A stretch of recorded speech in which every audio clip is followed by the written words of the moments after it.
దినానికి చేర్చి ఇప్పటి వరకు మీ ఉన్నతమైన మాటలు మాకు వినిపించినందుకు మీకు వందనములు తండ్రి. మీరు శ్రీమంతుడు, మీరు చాలా గొప్పవారు నాయన. గొప్పవాడుగా ఉన్న మీరు నాయన, మీ అదృశ్య అసలు స్వరూపాన్ని తెలుసుకుని నాయన మిమ్మల్ని మాకు కనపరచాలనుకుంటారంటే నాయన మేము ఎంత భాగ్యవంతులో మాకు అర్థమవుతుంది. ఈరోజు కూడా మా మది నిండా మీ మంచి మాటలు నింపండి. కల్లోల హృదయాలతో ఉంటున్న మీ పిల్లలకు నాయన మీ మాటలు సేదతీర్చి నాయన మీ కొరకు బ్రతకాలన్న ఆలోచనను తీవ్రం చేసిన ఆయన మీ కొరకే బ్రతుకులాగున మీ పిల్లల్ని సిద్ధపరచమని బ్రతిమలాడుతూ ఈ క్షణంలోనైనా మళ్ళీ మీ మాటల మాధుర్యాన్ని అనుభవించడానికి, మీ మాటల ప్రత్యక్షతలోనికి వెళ్ళడానికి సహాయం దయచేయండి. చెప్పనై ఉంటున్న నాకు, వింటున్న మీ పిల్లలకు పరిశుద్ధాత్మ సహాయాన్ని ఇవ్వమని ప్రాధేయపడుతూ బ్రతిమలాడుతూ క్రీస్తు నామమున ప్రార్థన అడుగుతున్నాము తండ్రి, ఆమేన్. ప్రేమన్న దేవుని వర్లారా, దేవుని మహాకృపను బట్టి అదృశ్య దేవుని అసలు స్వరూపం అనే సభలలో 4వ దినానికి మనం చేరుకోగలిగాం. ఈ దినము కూడా ఇంత చక్కటి సమయాన్ని మనకు అనుగ్రహించి తన మంచి మాటలను మొదటి వర్తమానం ద్వారా వినిపించిన మన కన్న తండ్రి అయిన దేవునికి క్రీస్తు పేర కృతజ్ఞతాస్తుతులు చెల్లిస్తున్నాను. వేదికను అలంకరించిన దైవజనులందరికీ,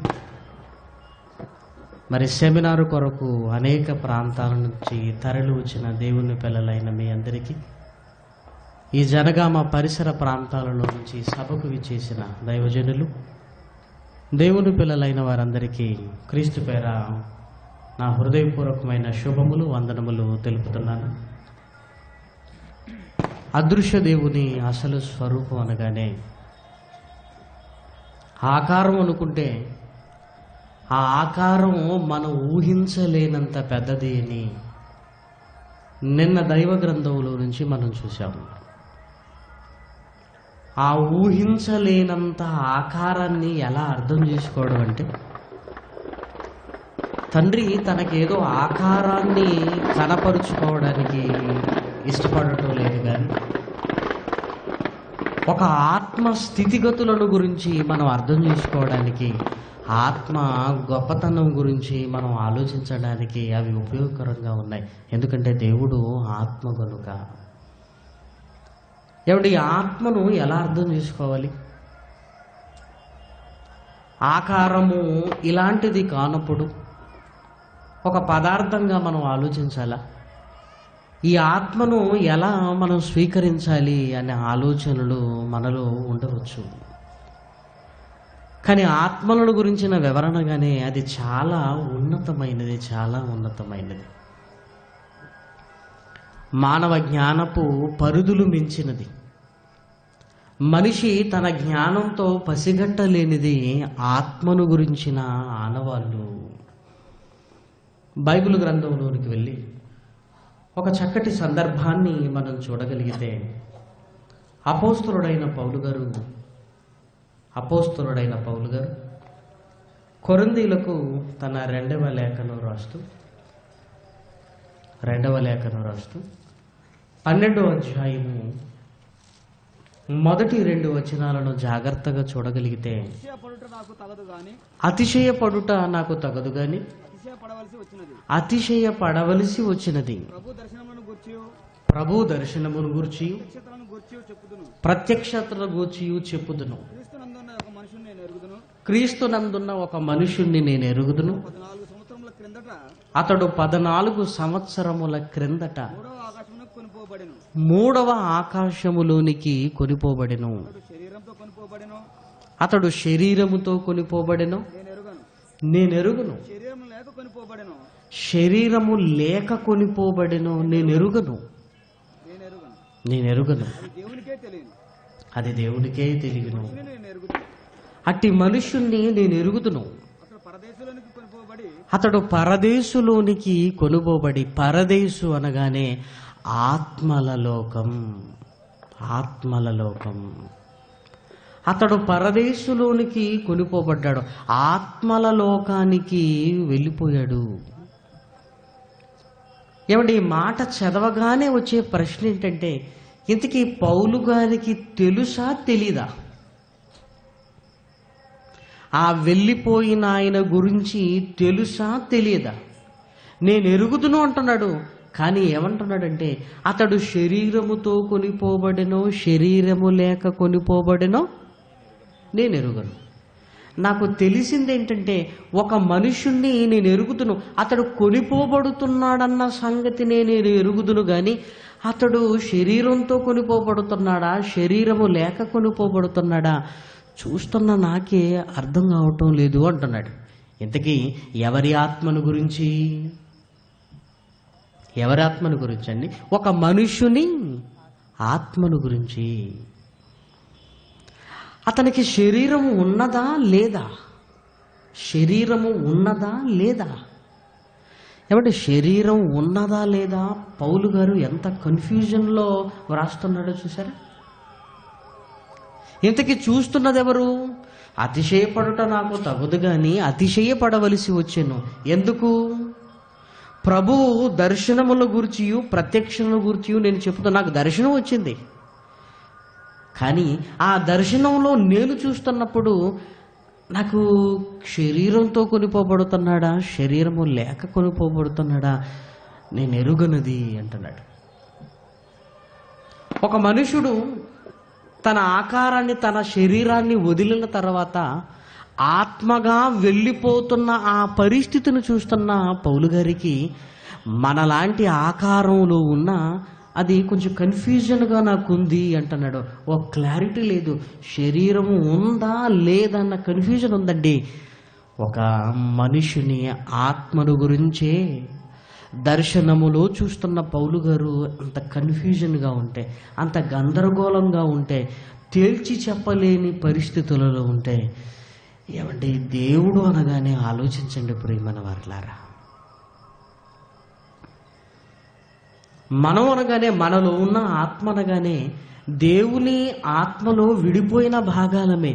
విడిపోయిన భాగాన్ని గురించే ఏమీ చెప్పలేకపోతున్నానన్నప్పుడు దేవుడి గురించి ఆత్మ అనగానే ఎంత గొప్పగా ఆలోచించాలి. ఆలోచించండి, ఎంత గొప్పగా ఆలోచించాలి, ఎంత గొప్పగా ఆలోచించాలి. విడిపోయిన భాగాల పరిస్థితే ఇలా ఉంటే ఆత్మగా ఉంటున్న ఆయన స్థితి ఎంత గొప్పగా ఉండాలి, ఎంత గొప్పగా ఉండాలి. అప్పుడప్పుడు హాస్పిటల్లో ఏమోనండి, నా చేతుల్లోనే ప్రాణం పోయింది అంటుంటాం.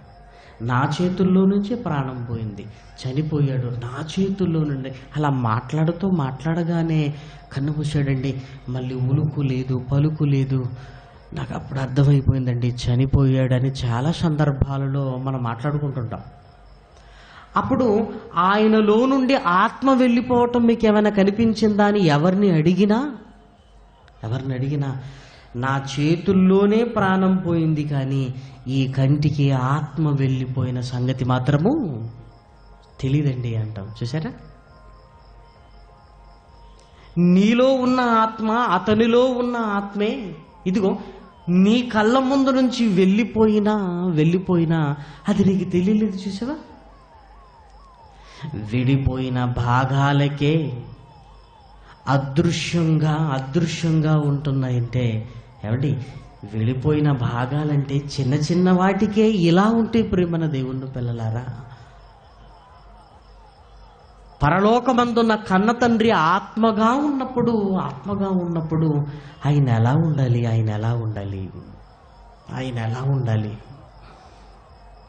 ఆయన స్థితిగతులు ఏమని మాట్లాడుకోవాలి. బైబిల్ గ్రంథంలో ఆత్మ స్థితిగతుల గురించి ఏమైనా రాయబడిందా? ఒక్కసారి ఈ 4వ దినము కూడా దైవ గ్రంథంలోనికి మనం వెళ్ళగలిగితే కీర్తనల గ్రంథము 147వ అధ్యాయము 5వ వచనాన్ని చూడండి. కీర్తనల గ్రంథము 147వ అధ్యాయం 5వ వచనం. మన ప్రభువు గొప్పవాడు, ఆయన అధిక శక్తి కలిగిన వాడు, ఆయన జ్ఞానమునకు మితి లేదు. ఆయన జ్ఞానమునకు మితి లేదు, మితి లేదు, మితి లేదు. ఏమండి, ఏ విషయంలో దేవునికి పరిమితులు లేవు ప్రియమైన వారలారా, పరిమితులు లేవు. మానవ జ్ఞానానికి పరిమితి ఉంది. ఇదిగో అంతరిక్షాన్ని గురించిన జ్ఞానం విషయంలో 90% ఇంకా తెలియదు, 10% తెలిసిందంటే ఒక పరిమితి మనకు కనపడుతుంది, పరిమితి. ఏమంటే ఇంతకంటే ఇంకా మానవ జ్ఞానం ఇంకా ఎదగలేదు అంటే ఇదిగో అక్కడ పరిమితి కనపడుతుంది మనకి. ఇంతే. దేశానికి సరిహద్దులు ఉన్నట్లుగా మానవ జ్ఞానానికి కూడా హద్దులు ఉన్నాయి ప్రియమైన వారలారా. ఆత్మగా ఉన్న ఆయనను గురించి మాట్లాడుతూ శక్తి సంపన్నుడు అని రాయబడింది. శక్తి, అధిక శక్తి కలిగిన వాడు, ఆయన జ్ఞానమునకు మితి లేదు. భూమి మీద ఉంటున్న శక్తి స్వరూపాలను గురించి మనం ఆలోచించగలిగితే ఇంధన శక్తి అంటున్నాం, సౌరశక్తి అంటున్నాం, విద్యుత్ శక్తి అంటున్నాం, పవన శక్తి అంటున్నాం, పవన శక్తి అంటున్నాం, నీటి శక్తి, హైడ్రాలిక్ శక్తి, పవర్, హైడ్రాలిక్ పవర్ అంటున్నాం. ఇవన్నీ ప్రకృతిలో నుండి పుట్టినవి. వీటన్నింటికీ శక్తి రావటానికి కారణం దేవుడు. ఏమండి, ఈ శక్తి స్వరూపాలను గురించి ఆలోచించడానికే మన బుర్ర సరిపోవటం లేదని మనం అనుకుంటే సూర్యుడు గురించి ఏం ఆలోచించగలమండి? 100 కోట్ల సంవత్సరాల నుంచి మండుతున్న గోళంగా ఉంది. సౌరశక్తి అనుకున్నాం, సౌరశక్తి. ఆ సౌరశక్తికి భూమిలో నుంచి ఇంధనాలను బయటికి తీసుకొని నడిపిస్తున్న ఈ ఇంధన శక్తికి, విద్యుత్ శక్తికి, పవన శక్తికి, నీటి శక్తికి, ఈ శక్తులన్నింటికీ మూలం ఎవరు? దేవుడు. దేవుడు ఆయన సర్వశక్తిమంతుడు అని బైబిల్లో రాయబడింది ప్రియమైన వారలారా. సర్వశక్తిమంతుడగు ప్రభువు ఇలా చెబుతున్నాడు. అంటే ఆత్మకు సంబంధించిన శక్తి సామర్థ్యాలను మీరు ఆలోచించగలిగితే భూమి మీదున్న శక్తి స్వరూపాలన్నీ కలిసినా దేవుని శక్తి సామర్థ్యాలతో సరిపోవు ప్రియమైన దేవుని పిల్లలారా. భూమి మీదుంటున్న ఈ శక్తులన్నింటినీ కలిపినా దేవుని శక్తి సామర్థ్యాలతో సరితూగలేనిటివి, చాలా చిన్నవి. ఆయన అధిక శక్తి సంపన్నుడు, ఆయన జ్ఞానమునకు పరిమితి లేదు. చూసారా, ఒక శక్తికి జ్ఞానం ఉండటం ఏంటి? ఒక శక్తికి జ్ఞానం ఉండటం ఏంటి? ఆత్మకు ఉంటుంది ప్రియమైన వారలారా. ఆత్మ శక్తి స్వరూపము, అంతేకాదు జ్ఞానము కలిగింది, జ్ఞానము కలిగింది, జ్ఞానము కలిగింది. ఇంకా బైబిల్ గ్రంథములోనికి వెళ్ళి మీరు చూడగలిగితే తిమోతి గారికి రాసిన మొదటి పత్రిక, తిమోతి గారికి రాసిన మొదటి పత్రిక 6వ అధ్యాయము 16వ వచనంలో చూడండి. సమీపింపరాని తేజస్సులో ఆయన మాత్రమే వసించుచు అమరత్వము కలిగిన వాడై ఉన్నాడు.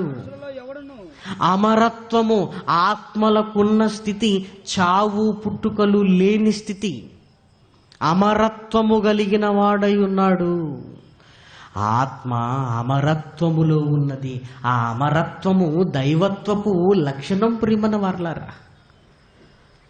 సమీపింపరాని తేజస్సులో ఆయన మాత్రమే వసించుచు అమరత్వము కలిగిన వాడై ఉన్నాడు. అమరత్వము కలిగిన వాడై ఉన్నాడు. ఎంత చక్కటి మాట బైబిల్ గ్రంథంలో వ్రాయబడిందో ఒక్కసారి మీరు మనసు పెడితే మీకు అర్థమవుతుంది ప్రియమైన వారలారా. అంటే శరీరాన్ని ఆత్మతోనూ పోల్చుకోలేము. ఏమంటే మన ఆత్మను మన శరీరాన్ని పోల్చుకోగలమా? ఈ రెండింటి గురించి యేసుక్రీస్తు మాట్లాడుతూ ఏమన్నాడంటే, ఆత్మయే జీవింపజేయుచున్నది కానీ శరీరము కేవలం నిష్ప్రయోజనము. అంటే ఈ శరీరము కంటే ఆత్మ గొప్పది అని మనకు అర్థమైంది.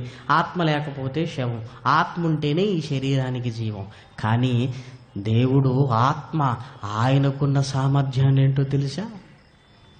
ఇదిగో మనలో ఉంటున్న ఆత్మను జీవింపజేయగలిగిన శక్తిమంతుడు ఆయన. నీలో ఉన్న ఆత్మకు శరీరాన్ని జీవింపజేయగలిగే శక్తి ఉంటే, దేవుడికి నీలో ఉన్న ఆత్మను జీవింపజేసే శక్తి ఉంటుంది. మృతులైన వారిని పరలోకమందున్న తండ్రి మళ్ళీ జీవం పోశాడు. వెళ్ళిపోయిన ఆత్మను మళ్ళీ ప్రవేశపెడుతున్నాడంటే ఆయన శక్తి సామర్థ్యాలు ఏంటో ఆలోచించండి. నీలో ఉంటున్న ఆత్మకే జీవాన్ని పోయగలిగిన స్థితి ఆయనది. ఆయన జీవమునకు నాశనము లేదు, ఆయన జీవమునకు ప్రారంభము లేదు, ఆది అంతము లేదు. ఆయనకి అక్కడ ప్రారంభం అని చెప్పడం చాలా కష్టం, ఆయనకి అక్కడ ముగింపు అసలు ఉంటే కదా అమరత్వము. ఆత్మకున్న స్థితి చావు పుట్టుకలు లేని స్థితి, అమరత్వములో ఉన్నాడు ప్రియమైన వారలారా. అమరత్వములో ఉన్నవాడికి ఆయుష్తో పని ఏంటండి? అందుకే దేవా నీ సంవత్సరములకు మితి లేదు. నీ సంవత్సరములకు ఎన్ని సంవత్సరాలని చెప్పాలి? ఎన్ని సంవత్సరాలని చెప్పాలి? నీ సంవత్సరములకు మితి లేదు. ఎందుకంటే నువ్వు ఉన్నవాడవు కదా, ఉన్నవాడవు, నువ్వు ఉన్నవాడవు. కొన్ని వందల కోట్ల సంవత్సరాల క్రితం ఉన్నవాడివే, కొన్ని వందల కోట్ల సంవత్సరాల తర్వాత ఉన్నవాడివే. కీర్తనల గ్రంథము 102వ అధ్యాయము 27వ వచనాన్ని చూడండి. కీర్తనల గ్రంథము 102వ అధ్యాయము 27వ వచనం. నీవు ఏకరీతిగా ఉండువాడవు, నీ సంవత్సరములకు అంతము లేదు. నీ సంవత్సరములకు అంతము లేదు, నీ సంవత్సరములకు అంతము లేదు అన్నాడు. ఆయుష్ లేదు ప్రియమైన వారలారా, ఆయుష్ లేదు. ఏమండి ఇలాంటి లక్షణాలు శరీరానికి ఏమైనా మనం ఊహించగలవా? ఇలాంటి స్థితి ఈ శరీరానికి ఏమైనా ఆపాదించగలవా? లేదు కదా. ఏమండి అలాంటి లక్షణాలు కలిగిన పరమంతున్న మన కన్న తండ్రిని, ఆయన అదృశ్య అసలు స్వరూపాన్ని ఎలా మనం తెలుసుకోగలం? కష్టం అవుతుంది కదండి. ఆయన గురించి ఏది ఆలోచించినా హై స్టాండర్డ్లో కనపడుతుంది. మన ఆలోచన పరిధిని మించి కనపడుతుంది దేవుని గురించిన ఆలోచన. అందుకే పరమందున్న తండ్రి తన అదృశ్య అసలు స్వరూపాన్ని గురించి మనకు అర్థం చేయించడానికే తన కుమారుడైన యేసుక్రీస్తుని ఈ భూమి మీదకి పంపాడు. తన కుమారుడైన యేసుక్రీస్తుని ఈ భూమి మీదకి పంపాడు. తన కుమారుడైన యేసుక్రీస్తుని ఎందుకు పంపుతున్నాడంటే ఆయన ఎవరో యేసుక్రీస్తుకు తెలుసు. ఆయన అదృశ్య స్వరూపాలేంటో ఆయనకు తెలుసు. ఆయనకి ఎలా తెలుసు అంటే తండ్రితోనే ఉన్నాడు, తండ్రి మాటలు విన్నాడు, తండ్రి చేసిన కార్యములను చూశాడు, తండ్రిని అర్థం చేసుకున్నాడు. ప్రియమైన వారలారా, ఏమండి అసలు స్వరూపం అనగానే మరొక ఆకారాన్ని ఊహించుకోకండి, మరొక ఆకారాన్ని. అసలు స్వరూపం అంటే క్యారెక్టర్. ప్రియమైన వారలారా, అప్పుడప్పుడు మనం కూడా అసలు స్వరూపం అన్న దాన్ని మన క్యారెక్టర్ను ఉపయోగించడానికే వాడుతుంటాం. ఏమంటే అంత నెమ్మదిగా మాట్లాడగానే మీరు నమ్మేశారు కదా, అమ్మో వాడు అసలు స్వరూపం ఏంటో మీకు తెలియదంటే మళ్ళీ మేకప్ వేసుకుని వచ్చి చూపిస్తాడా మనకి? కాదు, వాడి క్యారెక్టర్ ప్రస్తుతానికి మీకు అదృశ్యంగా ఉంది. అసలు వాడేంటో తెలియాలి అంటే వాడి క్యారెక్టర్, అసలు స్వరూపం అన్న పదాన్ని క్యారెక్టర్ను చూపించడానికి మనం ఉపయోగిస్తుంటాం. క్యారెక్టర్ను చూపించడానికి. ఏమంటే నెమ్మదిగానే ఉన్నాడు కదండి అన్నాడు అనుకోండి, అమ్మో వాడు తాగాడంటే అసలు స్వరూపం బయటకు వస్తుంది. అంటే వాడి క్యారెక్టర్ బయటకు వస్తుంది. అసలు స్వరూపం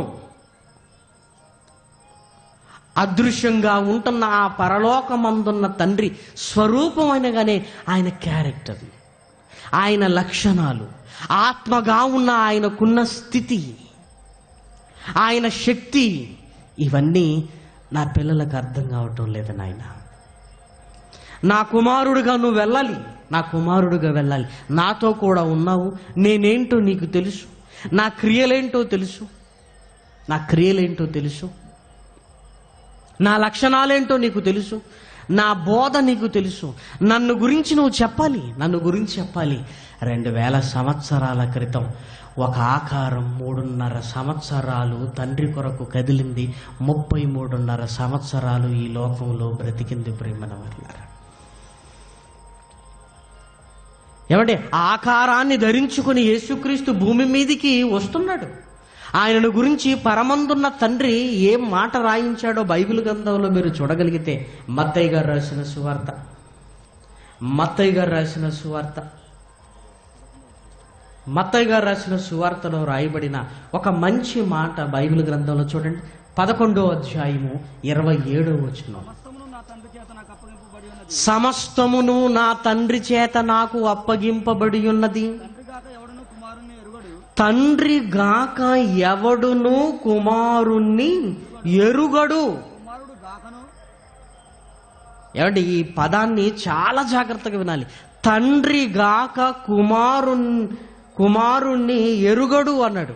నెక్స్ట్ చూడండి, కుమారుడు గాకను కుమారుడు ఎవనికి ఆయన బయలుపరచనుద్దేశించినో వాడు గాకను మరి ఎవడును తండ్రిని ఎరుగడు. అంటే కుమారుడు గురించి తెలియాలంటే ఎవరిని అడగాలి? తండ్రిని అడగాలి. తండ్రిని గురించి అడగాలంటే ఎవరిని అడగాలి? కుమారుని అడగాలి.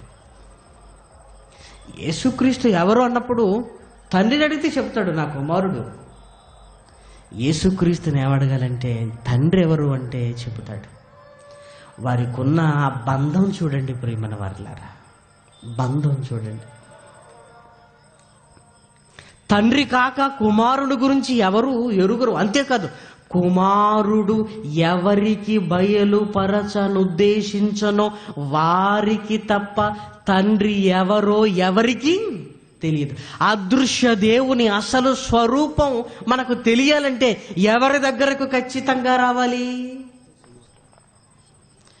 మహనీయుడైన యేసు దగ్గరికి రావాలి ప్రియమైన వారులారా. ఆయన దగ్గర నుంచి వచ్చినవాడు, ఆయన క్రియలు చూసినవాడు, ఆయనతో కూడా ఉన్నవాడు.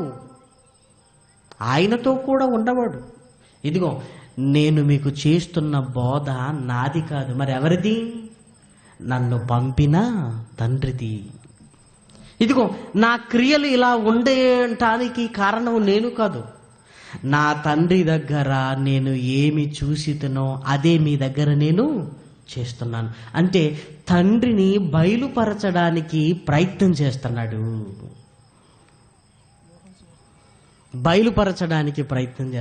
ప్రియమైన వారులారా. ఏమంటే మళ్ళీ ఆ మాట చదువుకుందామా? మత్తయి గారు రాసిన సువార్త 11వ అధ్యాయము 27వ వచనం. తండ్రి గాక ఎవడు కుమారుణ్ణి ఎరుగడు, కుమారుడు గాకను కుమారుడు ఎవనికి ఆయనను బయలుపరచనుద్దేశించెనో వాడు గాకను మరి ఎవడును తండ్రిని ఎరగడు. ఏమంటే ఇంకా మీకు బాగా అర్థం కావాలంటే, యేసుక్రీస్తు ఫిలిప్పుదైన కైసర ప్రాంతాలకు వస్తున్నప్పుడు ఆయనకు ఒక డౌట్ వచ్చింది. ఏమనంటే ప్రజలు నన్ను ఏమనుకుంటున్నారు అని డౌట్ వచ్చింది. నన్ను గురించి ఏమనుకుంటున్నారు అని డౌట్ వచ్చేసింది. కొందరు ఏలియా, కొందరు బాప్తిస్మం ఇచ్చే యోహాను, కొందరు అది, కొందరు ఇది ఎందుకు చెప్పేశారు. అప్పుడు మీరేమనుకుంటున్నారు అన్నాడు. పేతురు గారు మంచి సమాధానం చెప్పాడు. ఏమని? నీవు సజీవుడవైన దేవుని కుమారుడవైన నా గురించి ఇంత పర్ఫెక్ట్గా నీకు అర్థమైందంటే ఖచ్చితంగా ఎవరు బయలుపరిచారు? నా గురించి ఇంత కరెక్ట్గా నువ్వు చెప్పేవంటే నా తండ్రి గాక నన్ను గురించి ఇంత ఖచ్చితంగా ఎవరు బయలుపరచలేరు. ఆ సందర్భం చూద్దామండి. మత్తయి గారు రాసిన సువార్త 16వ అధ్యాయము 13వ వచనం నుండి. మత్తయి గారు రాసిన సువార్త 16వ అధ్యాయము 13వ వచనం. యేసు ఫిలిప్పుదైన కైసరియా ప్రాంతములకు వచ్చి మనుష్య కుమారుడు ఎవడని చెప్పుకొనుచున్నారని తన శిష్యులను అడగగా వారు కొందరు బాప్తీసమిచ్చి యోహాననిరి, కొందరు ఏలియా అనిరి, కొందరు ఇర్మియా అనిరి, కొందరు లేక ప్రవక్తలలో ఒకడనిరి ఇలా చెప్పుకొనుచున్నారని శిష్యులు సమాచారాన్ని యేసుక్రీస్తుకు చేరవేశారు. అందుకు ఆయన, మీరైతే నేను ఎవడనని మీరు చెప్పుకొనుచున్నారని వారిని అడిగెను. అందుకు సీమోను పేతురు, నీవు సజీవుడవగు దేవుని కుమారుడవైన క్రీస్తువని చెప్పెను. క్రీస్తువని చెప్పాను. అప్పుడు యేసుక్రీస్తు అంటున్న మాట చూడండి. సీమోను బర్యోనా, నీవు ధన్యుడవు. ఇదిగో నేను నా తండ్రికి గాక ఎవరికి ఎరుగను. నా గురించి ఇంత చక్కగా చెప్పేవంటే ఖచ్చితంగా నీకెవరు చెప్పి ఉండాలి? పరలోకమందున్న నా తండ్రి ఈ సంగతి నీకు బయలుపరిచాడే గాని నరులు నీకు బయలుపరచలేదు. నరులు నీకు బయలుపరచలేదు. ఎందుకంటే తండ్రి గాక ఎవడును కుమారుడు గురించి ఎరుగడు. ఇప్పుడు తండ్రి మనకు తెలియాలి. తండ్రి మనకు తెలియాలంటే ఖచ్చితంగా ఎవరు చెప్పాలి? కుమారుడు తండ్రిని ఎవరికి బయలుపరచనుద్దేశించనో వారికి గాక మరి ఎవరికి తెలియదు. మరెవ్వరికి దేవుడు తెలియాలంటే యేసుక్రీస్తు ద్వారా దేవుణ్ణి తెలుసుకోవాలి. యేసుక్రీస్తు అందుకే వచ్చాడు ప్రియమైన వారలారా. అదృశ్య దేవుని అసలు స్వరూపాన్ని గురించి, ఆత్మగా ఉంటున్న ఆయన ఆకారాన్ని పక్కకు పెట్టి ఆత్మగా ఉంటున్న లక్షణాలను చెప్పడానికే ఆ మహనీయుడు వచ్చాడు. తన 33.5 సంవత్సరాల కాలంలో తన మాటల ద్వారా తండ్రికి ఉన్న లక్షణాలన్నింటినీ బయటపెట్టాడు. యోహాను గారు రాసిన సువార్త 1వ అధ్యాయము 18వ వచనాన్ని చూడండి. యోహాను గారు రాసిన సువార్త 1వ అధ్యాయము 18వ వచనం. ఎవడును ఎప్పుడైనను దేవుణ్ణి చూడలేదు.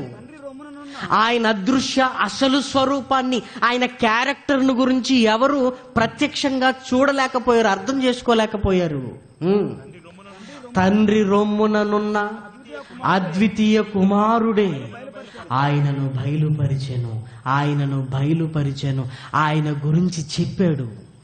ఆయన క్యారెక్టర్ను ఇదిగో మానవ కళ్ళతో చూడగలిగే స్థితికి తీసుకొచ్చాడు. ఆ స్థితికి తీసుకొచ్చాడు. చూసారా ప్రియమైన వారలారా, తండ్రి రొమ్మున ఉన్న అద్వితీయ కుమారుడే ఆయనను బయలుపరిచెను. చెప్పేశాడు. తండ్రి లక్షణాలన్నీ చెప్పాడు. తండ్రి ఎవరో చెప్పాడు. తండ్రికి మనకున్న బంధాన్ని చెప్పాడు. అందుకే యేసుక్రీస్తు ఇదిగో ప్రారంభంలోనే దేవుడు అన్న పదం కంటే తండ్రి అన్న పదంతో ఆ మహాలోకమందున్న సర్వశక్తి మంతుణ్ణి మన హృదయాలకు దగ్గర చేశాడు. పరలోకమందున్న తండ్రి అని మీరు ప్రార్థన చేయండి అన్నాడు. ఆ మహా ఆత్మను మనకు దగ్గర చేయడానికి ప్రయత్నం చేశాడు. ఆయన ఎవరో తెలుసా? నీ తండ్రి అని బయలుపరిచాడు. యేసుక్రీస్తు తండ్రిని బయలుపరిచాడు. ప్రియమైన వారలారా, ఆయన మాటల్లో వాక్యమయ్యున్న ఆయన తండ్రిని గురించి ఎన్ని లక్షణాలను పెట్టాడో, తండ్రిని గురించి చెప్పిన మాటలు బైబిల్ గ్రంథంలో చూడగలిగితే తండ్రికి ఉన్న క్యారెక్టర్ గురించి చక్కగా బైబిల్ గ్రంథం ఘోషిస్తుంది. ప్రియమైన వారలారా, చూడండి మీ బైబిల్ తెరిచి హెబ్రీయులకు రాసిన పత్రిక 12వ అధ్యాయం. హెబ్రీయులకు రాసిన పత్రిక 12వ అధ్యాయము 29వ వచనం. హెబ్రీయులకు రాసిన పత్రిక 12వ అధ్యాయము 29వ వచనం. ఆ కృప కలిగి వినయ భయభక్తులతో దేవునికి ప్రీతికరమైన సేవను చేయుదము. ఎలయనగా మన దేవుడు దహించు అగ్ని అయి ఉన్నాడు. ఆకారం కాదు, లక్షణం చెప్తున్నాడు. దహించు అగ్ని అయి ఉన్నాడు. దహించు అగ్ని అయి ఉన్నాడు. అగ్ని అయి ఉన్నాడు. అగ్ని అయి ఉన్నాడు. అగ్ని అనగానే ఒక ఆహారాన్ని ఊహించుకోలేదు. లక్షణం, కాల్చగలిగే గుణం ఉంది, అది లక్షణం. అగ్ని అనగానే దేవుడి గురించి మాట్లాడుతూ ఇదిగో ఆయన దహించు అగ్ని అంటే ఆకారాన్ని ఊహించుకోకు, లక్షణాన్ని ఆలోచించు. అగ్ని అనగానే ఏమంటే అగ్ని ప్రమాదం జరిగిందంటే ఏ ఆకారంలో మండుతుందని ఎవరు అడగరు. ఏమంటే కాలిపోయాయా గోడౌన్స్ అన్ని అంటారు. అంటే అగ్నికున్న గుణాన్ని పరిగణలోకి తీసుకున్నాం. మంటలు ఏ ఆకారంలో మండుతున్నాయండి? మంటలు ఏ ఆకారంలో ఉన్నని ఎవరు అడగరు. లక్షణం, అగ్నికి లక్షణం, దహించే లక్షణం. దేవుడు కూడా భక్తిహీనులను దహించే లక్షణము కలిగిన వాడు. నేను కాల్చివేస్తానన్నాడు. కాల్చివేస్తాను, నేను దహించి వేస్తాను భక్తిహీనులను అన్నాడు. అది లక్షణాన్ని తెలియజేసే మాట, ఆకారాన్ని ఊహించుకునే మాట కాదు ప్రియమైన వారలారా. ఆత్మకున్న ఆ స్థితి దహించు అగ్ని అయి ఉన్నాడు అంటున్నాడు. దహించు అగ్ని అయి ఉన్నాడు. ద్వితీయోపదేశ కాండము 4వ అధ్యాయం 24వ వచనం. ద్వితీయోపదేశ కాండము 4వ అధ్యాయము 24వ వచనం. ఏలయనగా దేవుడైన యెహోవా దహించు అగ్నియు రోషము కలిగిన దేవుడు. ఇదిగో ఆయన లక్షణాలను మళ్ళీ యేసుక్రీస్తు మాట్లాడుతున్నాడు. పాత నిబంధనల గ్రంథంలో దేవుడు ఎన్ని చెప్పినా అర్థం కాక ఆకారాలను వెంబడించిన వారికి లాభం లేదు అని తన కుమారుణ్ణే పంపించి తన లక్షణాల్ని మరోసారి యేసుక్రీస్తు ద్వారా తెలియజేస్తున్నాడు. వాక్యమైన యేసు ద్వారా ప్రియమైన దేవుని పిల్లలారా, ఆయన దహించు అగ్ని అయి ఉన్నాడు అన్నాడు. అగ్ని అయి ఉన్నాడు. ఇంకా ఆయన లక్షణాలను గురించి మాట్లాడుతూ ఏం తెలియజేస్తున్నాడో మీరు చూడండి. యోహాను గారు రాసిన మొదటి పత్రిక 1వ అధ్యాయము 15వ వచనం. 5వ వచనం అండి. 1వ అధ్యాయము 5వ వచనం. మేము ఆయన వలన విని మీకు ప్రకటించు వర్తమానము ఏమనగా దేవుడు వెలుగై ఉన్నాడు. దేవుడు వెలుగు. ఏమంటే లైట్ వెలిగిందా లేదని అడుగుతాం. వెలిగే గుణం లైట్కు ఉంది కనుక ఏమండి ఆ వెలుతురు ఏ ఆకారంలో ఉందని ఎవరు అడగరు. లైట్ వెలిగిందా లేదా అంత అయిపోయింది, వెలిగింది అయిపోయింది. ఆ వెలిగిన ఈ వెలుతురు ఏ ఆకారంలో ఉంది అనరు. వెలుగు లక్షణం ప్రియమైన వారలారా. బైబిల్ వెలుగును దేనితో పోల్చబడిందో తెలుసా? పవిత్రతతో పోల్చబడింది. వెలుగు సంబంధులు పవిత్రులు. చీకటి సంబంధులు అంటే చీకటి అన్న పదం దేనికి పర్యాయ పదంగా వాడబడింది? పాపపు కార్యక్రమాలకి వాడబడింది. వెలుగు సంబంధులు అనగానే దేవుని వారు పరిశుద్ధులు అన్న మీనింగ్. ఆయన వెలుగై ఉన్నాడు అంటే ఆ వెలుగులో ఆయనకున్న లక్షణం పవిత్రత అన్నది ఆకారం కాదు ప్రియమైన వారలారా. ఏమండి ఆయన చాలా పవిత్రుడు అంటే ఆకారం కాదు, ఆయనలో ఉంటున్న లక్షణం. దేవుడు లక్షణాన్ని కలిగిన వాడు, పవిత్రతనే అలంకారంగా ధరించుకున్నవాడు ప్రియమైన వారలారా. తనకున్న పవిత్రతనే అలంకారంగా ధరించుకున్నవాడు పవిత్రత. నన్ను చదువుకున్నాం కదా, ఆయన కన్నులు దుష్టత్వము చూడలేని నిష్కల్మషమైన కన్నులు, పాపము అపవిత్రత గిట్టదు. ఏమండి నేను పరిశుద్ధుడిని గనుక, ఆయన చెప్పిన మాట, నేను పరిశుద్ధుణ్ణి గనుక మీరు కూడా. మోషే నువ్వు నా పరిశుద్ధతను సన్మానించా లేదు. నా పరిశుద్ధత అసలు నేనేంటి ఏమంటే ఆ మాటలన్నీ చూస్తుంటే దేవుడికున్న ఒక లక్షణం పవిత్రత. ప్రియమైన వారలారా, పవిత్రత ఆయనకున్న లక్షణం. పేతురు గారు రాసిన మొదటి పత్రిక 1వ అధ్యాయము 14వ వచనం. పేతురు గారు రాసిన మొదటి పత్రిక 1వ అధ్యాయము 14వ వచనం.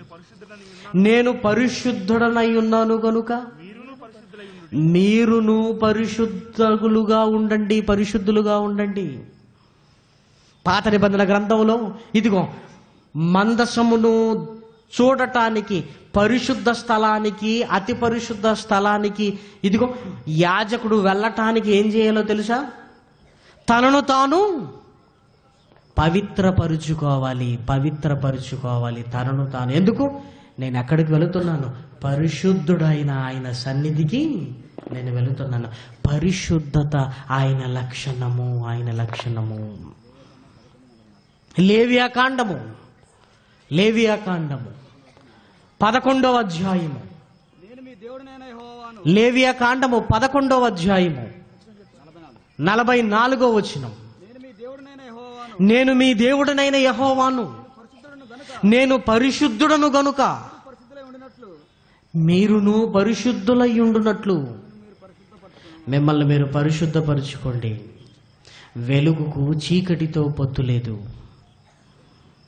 మీరు వెలుగు సంబంధులు, మీరు పవిత్రులుగా ఉండాలి. అంటే తన లక్షణాన్ని గురించి చెబుతున్నమాట.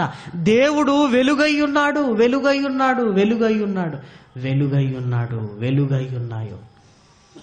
దేవుడు ఆయనలో అపవిత్రత ఏ మాత్రము లేదు.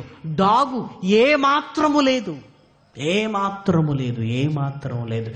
చంద్రుల్లోనైనా మచ్చలు చూపించగలవేమో కానీ చంద్రుని చేసిన దేవునిలో మాత్రము మచ్చలు లేవు. ప్రేమన వారలారా, దేవుడు వెలుగై ఉన్నాడు. ఆయన లక్షణాన్ని చెబుతున్నాడు. ఆయన అసలు స్వరూపాన్ని గురించి చెబుతున్నాడు. ప్రేమన వారలారా, సమాజానికి అదృశ్యంగా ఉంటున్న ఆయన క్యారెక్టర్స్, సమాజానికి తెలియని ఆయన స్వభావాలు ఇదిగో ఆయన పవిత్రుడు. అదృశ్య దేవుని అసలు స్వరూపాన్ని ఇదిగో మన కళ్ళ ముందు పెడుతున్నాడు. అసలు స్వరూపాన్ని ఇంకా చూస్తారా? యోహాను గారు రాసిన మొదటి పత్రిక 4వ అధ్యాయము 8వ వచనం. యోహాను గారు రాసిన మొదటి పత్రిక 4వ అధ్యాయము 8వ వచనం. దేవుడు ప్రేమ స్వరూపి. ప్రేమ అనేది ఆకారమా? అదేంటి? లక్షణం, ఫీలింగ్, లక్షణం. దేవుడు ప్రేమాస్వరూపి. ప్రేమ ఆయనకున్న లక్షణం. ప్రేమన వారలారా, ఇశ్రాయేలీలకు ఆహారం పెట్టాడని మొదటి వర్తమానంలో మనం విన్నాం. ఎందుకు పెట్టాడు? ప్రేమ అంటే ఉదయం లేవగానే మీ పిల్లల కొరకు ఆహారం కోసం ఎందుకు తపన పడుతుంటారు? వారు ఇంకా లేవకుండా పాలు వచ్చాయా? ఎందుకు లేవలేదు కదా? తపన. వాడికి ఆకలి అవుతుందేమో అంత ముందుగా ఎందుకు ఆలోచిస్తున్నావు? ప్రేమన వారలారా,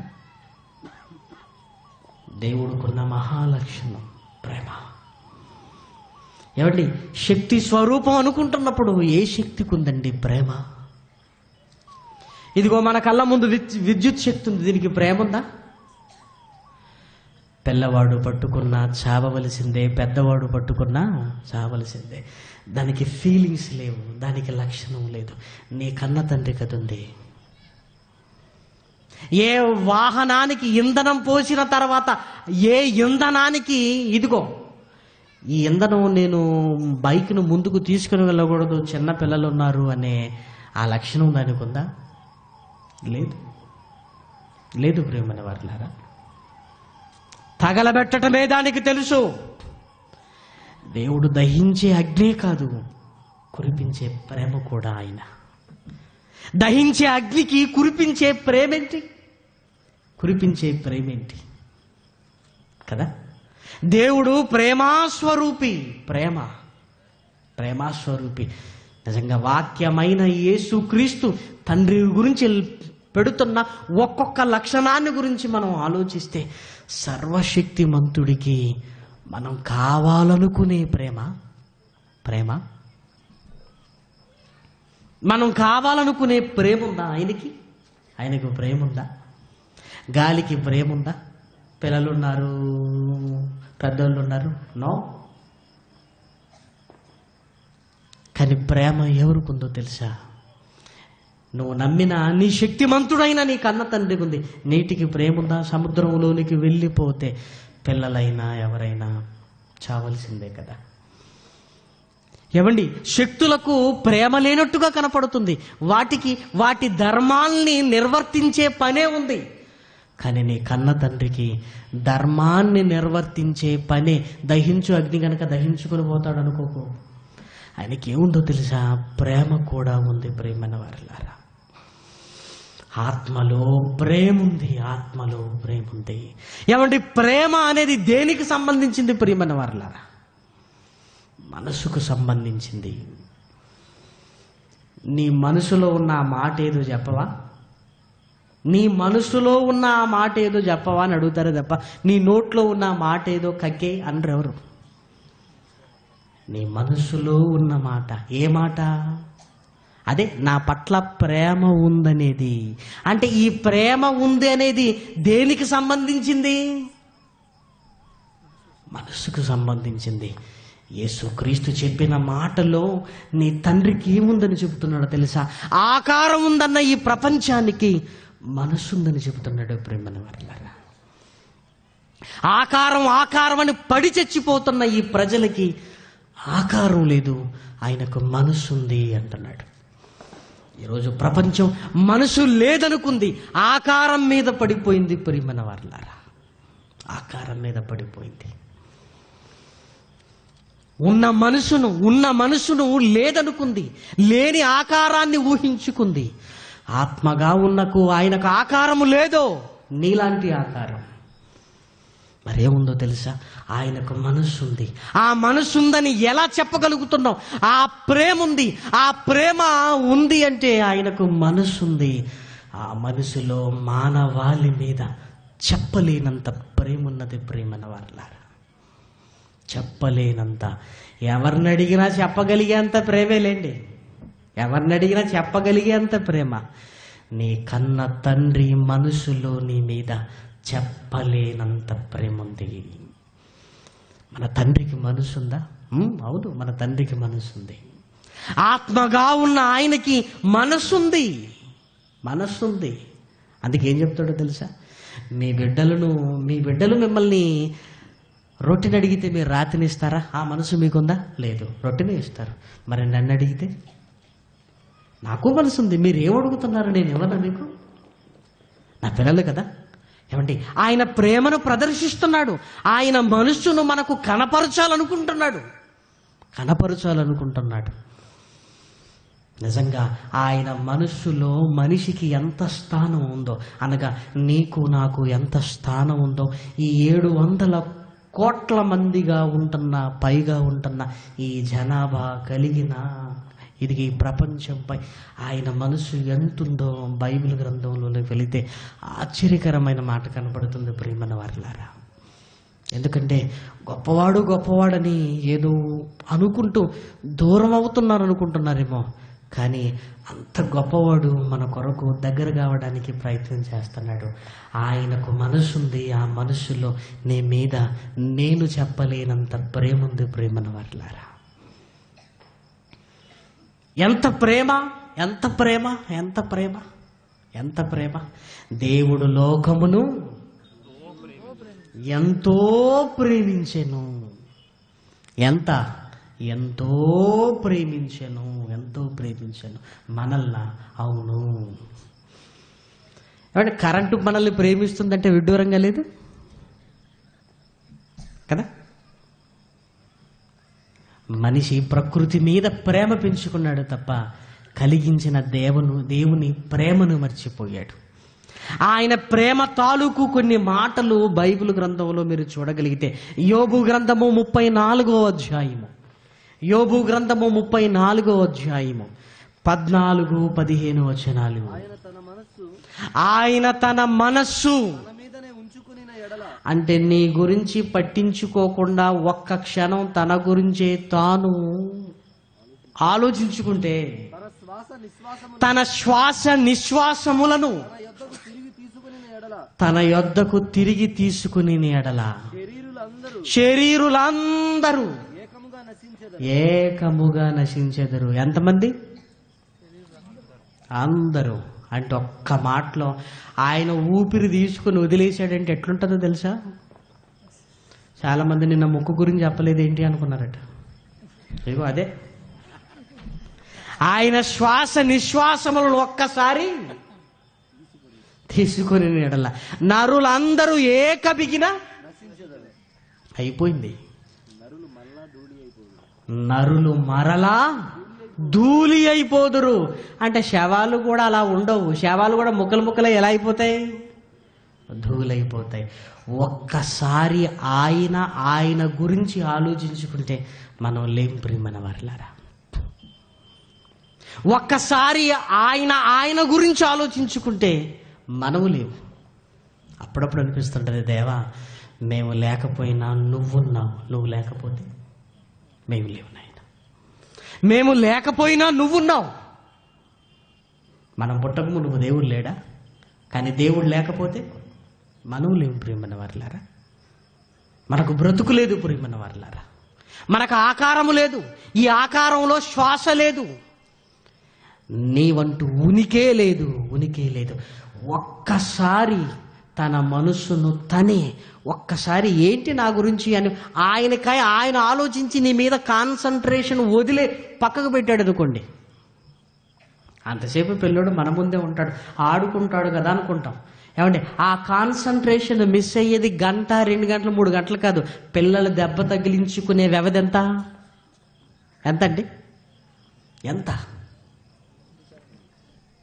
ఏదో అలా చూడగాని ఇప్పుడేనండి అలా వెళ్ళాను నేను, అంతే. ఇంతసేపు ఇలానే కూర్చున్నాను. ఒక తల్లి సంరక్షణ పిల్లవాడికి లేకపోతే క్షణంలో ఎలా గాయం చేసుకుని ఏడ్చుకొని అమ్మా అని దగ్గరకు వస్తాడో మన బ్రతుకులు కూడా అంతే ప్రియమైన వారలారా. ఇప్పుడు ఆ మాట చదవండి ఒక్కసారి. యోబు గ్రంథము 34వ అధ్యాయము 14-15 వచనాలు. ఆయన తన మనస్సు తన మీదనే ఉంచుకొనిన ఎడల, తన మనసు తన మీదనే ఆయన గురించి ఆలోచించుకుంటే, ఆయన ఆలోచించుకుంటే, ఒక్క క్షణం ఆలోచించుకుంటే ఈ ప్రపంచం లేదు ప్రియమైన వారలారా. మరి ఉంది అంటే ఒక్కసారి కూడా ఆయన గురించి ఆలోచించుకోలేదు. ఇదేంటి? ప్రేమ. తిన్నావా నువ్వు అని భర్త భార్యను అడుగుతున్నప్పుడు, ఏమోనండి అసలు మర్చిపోయాను, నేను తినలేదు, మీరు ఏదో వెతికి పెట్టమన్నారు కదా, పనుల్లో పడ్డాను అన్నప్పుడు భర్తను ఏమనుకుంటాడంటే, ప్రేమ ఆకలి కూడా మర్చిపోయేటట్టు చేసింది ప్రేమ. ఏమంటే తన గురించి తను ఒక క్షణం ఆలోచించుకోడా కన్న తండ్రి?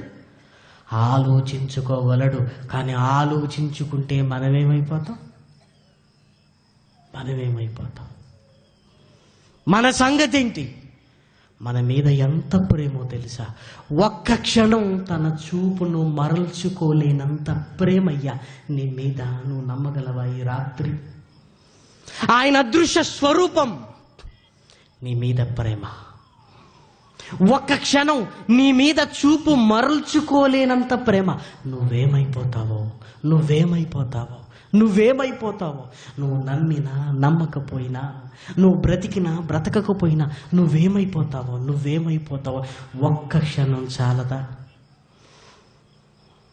అంటే ఆ ఒక్క క్షణం కూడా దృష్టి మరల్చుకోకుండా, అసలు తన గురించి తాను ఆలోచించుకోకుండా మన గురించేనా? అవును ప్రియమైన వారలారా,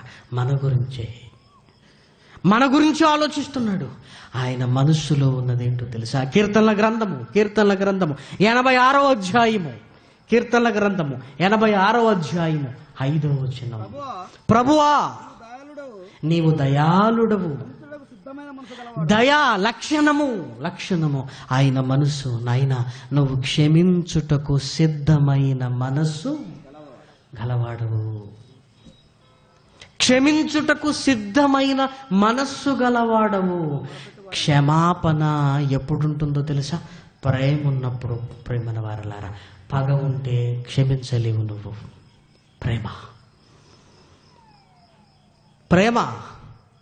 ప్రేమ ఉంటేనే క్షమించగలవు.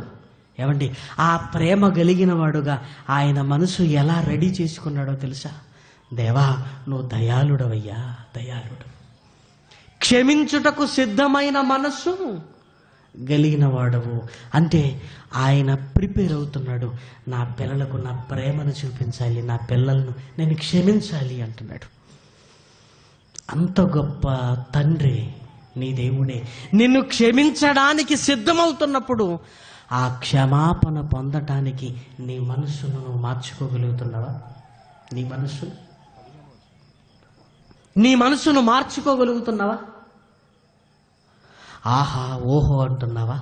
నీ కన్న తండ్రి నీ పట్ల కురిపిస్తున్న ప్రేమ, నీ పట్ల కురిపిస్తున్న జాలి, అదృశ్యంగా ఉంటున్న ఆయన అసలు స్వరూపంలో ఉంటున్న లక్షణాలన్నీ ఒక్కసారి నీకు కనబడుతున్నప్పుడు నీ మనసు ఆయన వైపు లాగుతుందా ఆయన వైపు? దేవా క్షమించుటకు సిద్ధమైన మనసు గలవాడవయ్యా నువ్వు. ఏమండి, మారే మనసు నీకుందా? మారే మనసు మనిషికుందా? ఈరోజు ఆలోచించండి ప్రియమైన వారులారా.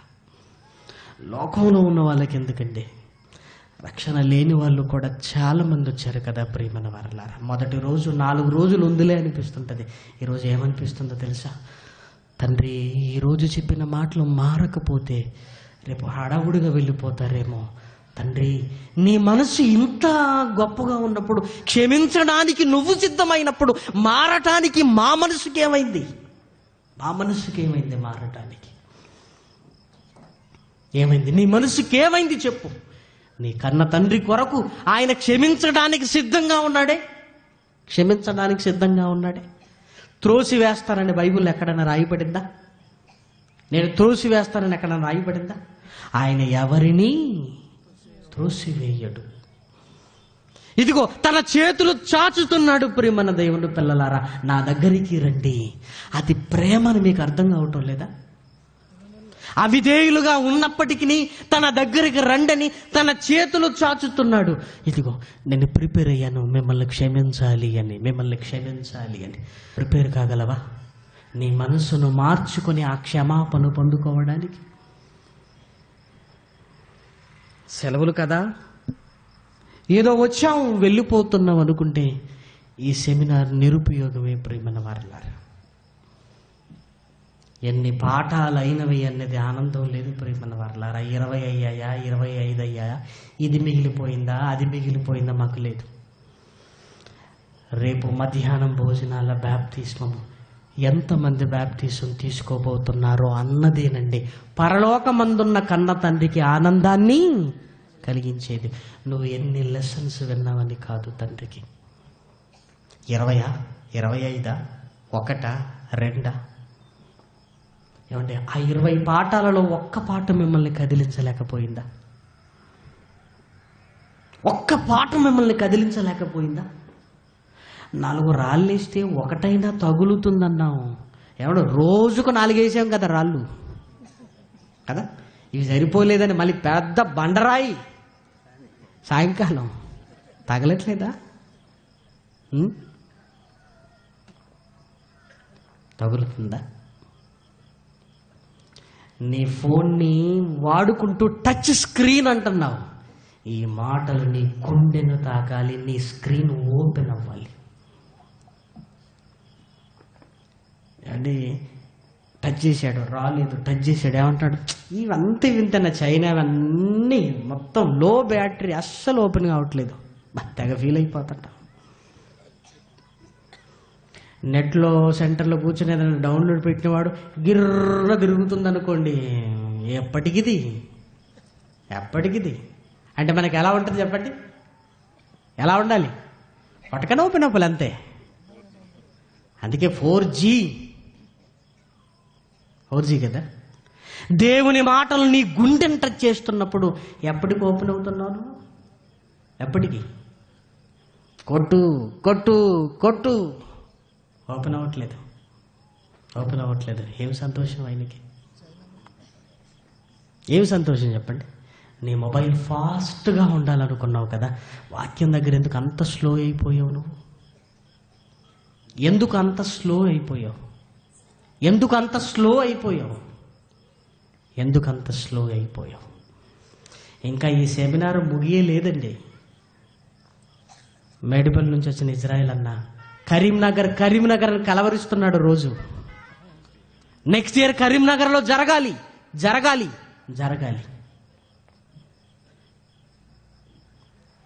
కరీంనగర్లో జరగాలి. ఎంతకంటే బాగా జరగాలి. ఎప్పటికంటే టైము? మళ్ళీ సంవత్సరం కదా. మళ్ళీ సంవత్సరం కదా. ఎందుకో తెలుసా?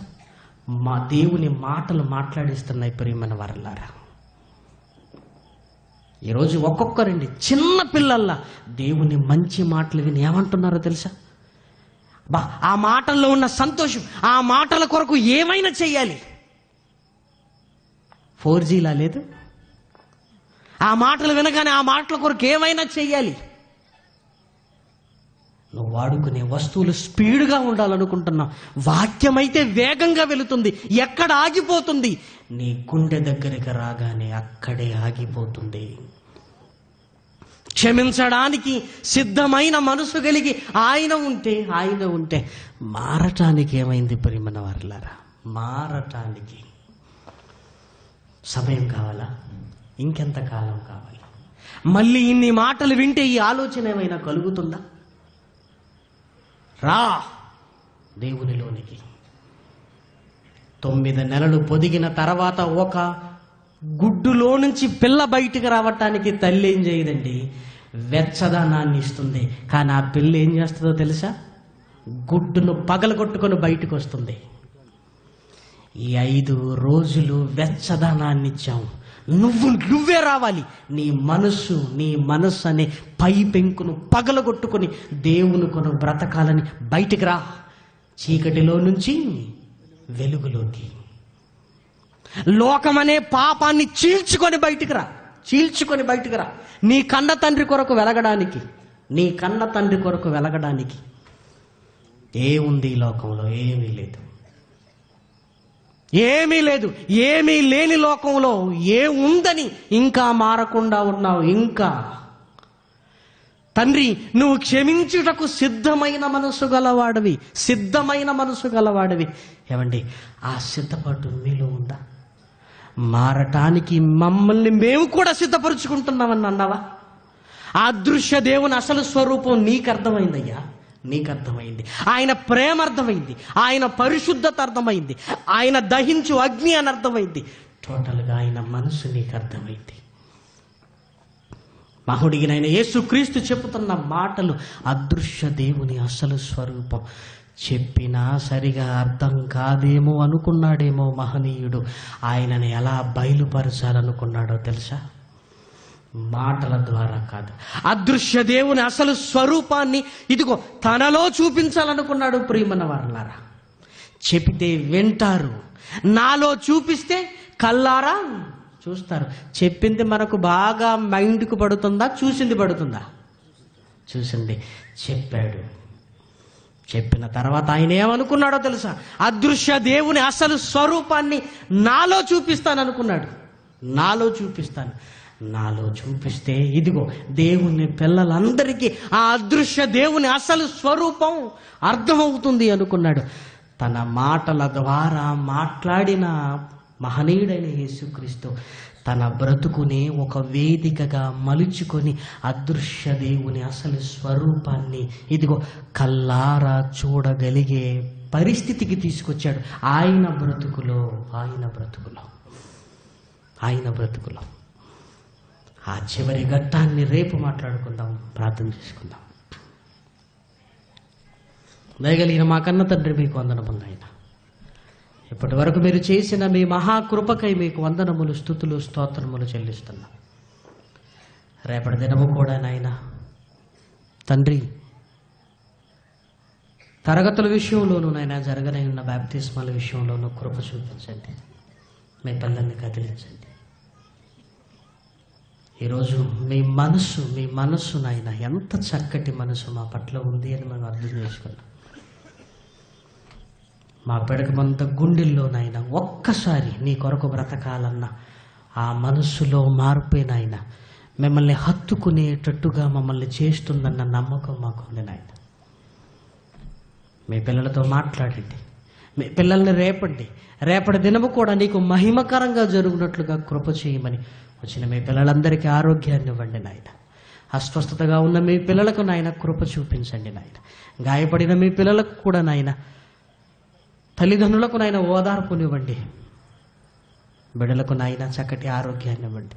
రేపటి దినము కూడా కాచి కాపాడి నాయన ఉన్నతమైన మాటలతో నాయన మీ పిల్లల్ని నలుమూలలకు పంపించమని మిమ్మల్ని ప్రాధేయపడుతూ బ్రతిమలాడుకుంటూ ఈ దినపు మీ కృపకై మీకు కృతజ్ఞతాస్తుతులు చెల్లిస్తూ క్రీస్తు నామమున ఈ ప్రార్థన అడుగుతున్నాం తండ్రి, ఆమేన్. మన తండ్రి అయిన దేవుని ప్రేమ, కుమారుడైన యేసు క్రీస్తు కృప, పరిశుద్ధాత్మని అన్యోన్యమైన సహవాసము ఇప్పుడు ఎల్లప్పుడూ సదాకాలం కూడి వచ్చిన మనందరికీ తోడై ఉండనుగాక. ఆమేన్.